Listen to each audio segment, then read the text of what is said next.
Hoxe no día 25 de novembro, de loita contra a violencia de xénero, queremos exixir ao goberno local que teña en conta 4 cuestións fundamentais que demandamos dende a Marea de Vigo. En primeiro lugar, compre que se desenvolva, que se redacte un novo plan integral de igualdade de oportunidades entre mulleres e homes. Non é unha cuestión menor.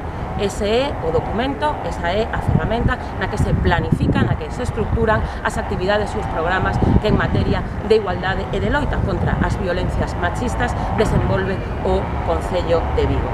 En segundo lugar, compre executar o orzamento, un orzamento xa de por sí exiguo.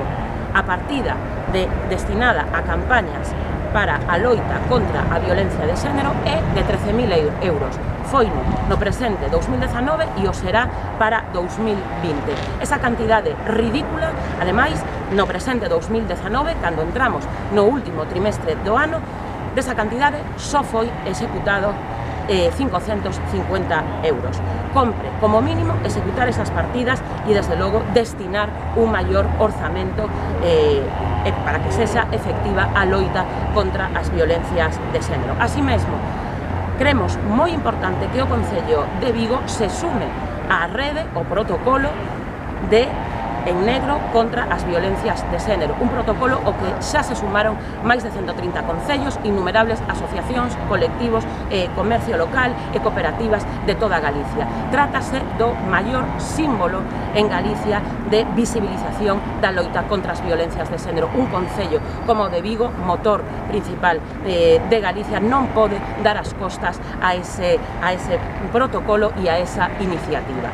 Así mesmo tamén creemos moi importante o desenvolvemento dun protocolo específico de loita contra a violencia de xénero, contra as violencias machistas nas festas. Así o demandamos cando foron as festas do verán e así o demandamos agora tamén, cando estamos nun momento de grande afluencia de visitantes e cando temos datos que nos alertan, que nos informan acerca da posibilidade de agresións machistas cando conflúen multitudes de persoas. Por lo tanto, compre desenvolver ese protocolo concreto que informe, como sabemos, con puntos violetas, que informe a cidadanía acerca do perigo e da posibilidade de que se produzan violencias machistas e, así mesmo, que garanta a seguridade das mulleres. En definitiva, dende a Marea de Vigo queremos facer un chamamento a que non nos ceguen as luces, un chamamento á importancia de implicarse, de pasar da